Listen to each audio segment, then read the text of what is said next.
Peter was beautifully redeemed by God and used by God. He was a witness to the risen Christ. He was a pillar of the early church. Absolutely all of that. Completely confident that Peter agreed with Paul at the end of this. I would pull a Peter quicker than Peter pulled a Peter.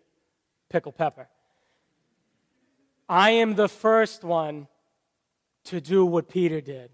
I am the first one to display a lack of a backbone when it comes to defending the gospel. I'll show you how this has worked out in my own life, but look at specifically what was going on with Peter. Peter was afraid of what living out the truth of the gospel would do to his reputation, his standing with his peers. So he flaked out of fear.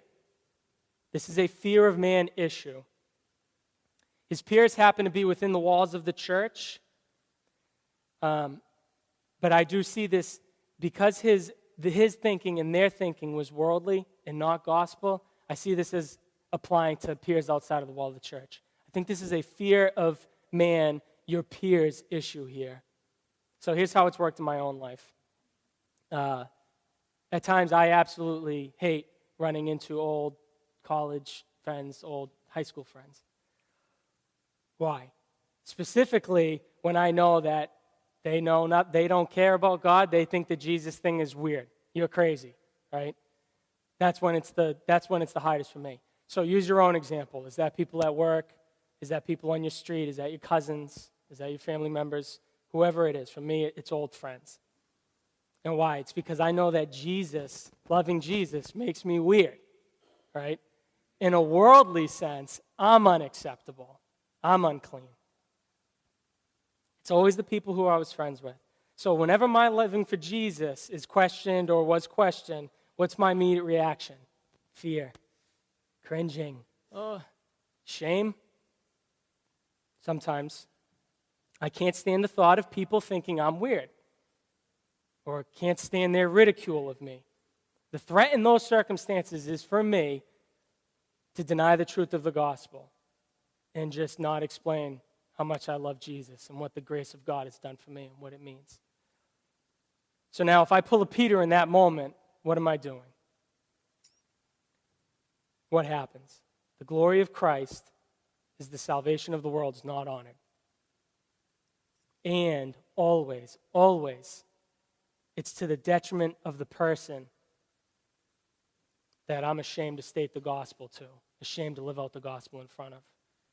Because if the gospel of Jesus Christ is true, that is exactly what that person needs.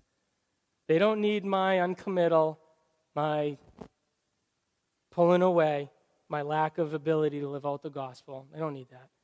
What the Gentiles needed was Peter living out the truth of the gospel. What the unbeliever needs is you living out the truth of the gospel. What the believer needs is you living out the truth of the gospel. So it takes courage to live in a way that demonstrates the gospel. Yes, the gospel's true.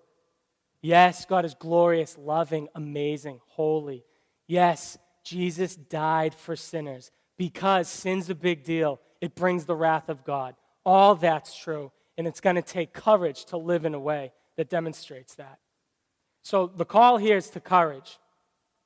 But the courage isn't just sitting in you. It's not just sitting in me, right? It's rooted in God. This type of courage is empowered by the Holy Spirit and only by the Holy Spirit. It's a God thing. We are dependent on God's grace to have this type of courage. So let me end with this. If God has justified you, and his opinion of you is fixed in Jesus, and you are accepted, why would you need to be justified by anybody else? If God's accepted you, why would you crave the acceptance of others more than God?